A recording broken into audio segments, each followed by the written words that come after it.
تو کیا کرنا ہے سنیں، آپ صلی اللہ پڑھتے سو جائیے، آپ صلی اللہ پڑھتے سو جائیے، ان کی ہوگی زیارت کبھی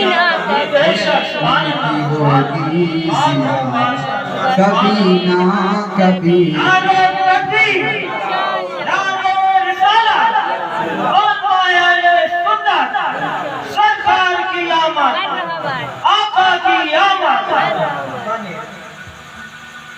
ان کی ہوگی زیارت کبھی نہ کبھی۔ اور ایک بات پہلے سمجھنا، اس کے بعد شعر سنیں۔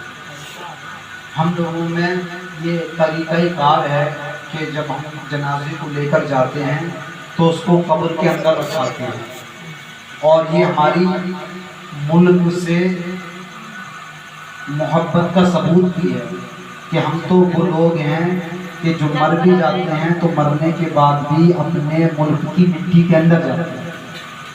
ہم اپنے ملک کی مٹی کو مرنے کے بعد بھی نہیں چھوڑتے، یہ ہماری محبت ہے، اور یہ اس کا ثبوت ہے کہ ہم اس زمین میں پیدا ہوئے اور مرنے کے بعد بھی ہم اس زمین میں رکھ دیے جاتے ہیں، ٹھیک ہے۔ تو یہ تو ہو گئی دنیا کی بات، اب دین کی بات سنیں۔ حدیث پاک ہے کہ جب مردے کو قبر کے اندر دفن کر کے جب لوگ واپس آنے لگتے ہیں، بات سمجھ رہے ہیں، قبر میں دفن کر کے واپس آنے لگتے ہیں تو قبر میں فرشتے تشریف لاتے ہیں، فرشتے آتے ہیں، اور فرشتے ہی نہیں بلکہ میرے آقا صلی اللہ علیہ وسلم بھی تشریف لاتے ہیں۔ میرے نبی کا چہرہ قبر میں دکھایا جاتا ہے، اور کچھ سوال ہوتے ہیں کہ تیرا اللہ کو، تیرا رب کون ہے؟ کہا اللہ۔ تیرا دین کیا ہے؟ کہا اسلام۔ پھر نبی کی طرف اشارہ کرتے ہیں فرشتے، کہتے ہیں ان کو پہچانتے ہو یہ کون ہے؟ تو جو عاشق نبی ہوتا ہے وہ کہتا ہے ارے یہ تو میرے آقا محمد رسول اللہ صلی اللہ علیہ وسلم۔ عاشق جو ہوتا ہے نبی کا دیوانہ، اور جس نے پوری زندگی شراب پی کے، جوا کھیل کے، اور اس کا پلاٹ دبا کے، اس کی میل کاٹ کے، اور اس کے کھیت پہ قبضہ کر کے، اور ناحق لوگوں کا حق لوٹ کے ایسی پوری زندگی گزار دی، تو وہ یہ کہتا ہے کہ نہیں ہم نہیں جانتے نہیں یہ کون ہے۔ کتنی کم نصیبی ہے اس کی، بد نصیبی ہے اس کی، ہے نا۔ قبر میں میرے نبی آتے ہیں تو اسی کے حوالے سنیں شعر۔ میں قبر میں کہوں گا نکیرین سے، نکیرین کون؟ فرشتے، ٹھیک ہے۔ اب بات سمجھ میں آئے تو سبحان اللہ بولیے گا۔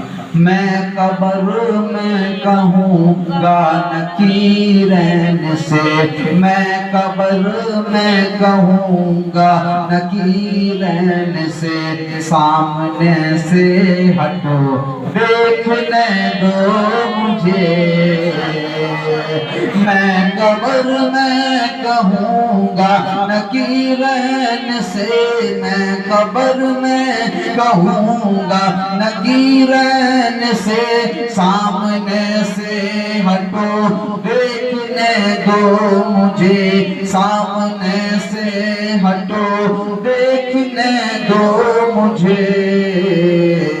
رات دن کہہ رہی تھی میری زندگی، رات دن کہہ رہی تھی میری زندگی، رات دن کہہ رہی تھی میری زندگی، ان کی دیکھیں گے صورت کبھی نہ کبھی، رات دن کہہ رہی تھی میری زندگی، ان کی دیکھیں گے صورت کبھی نہ کبھی، یا نبی کا وظیفہ کرو۔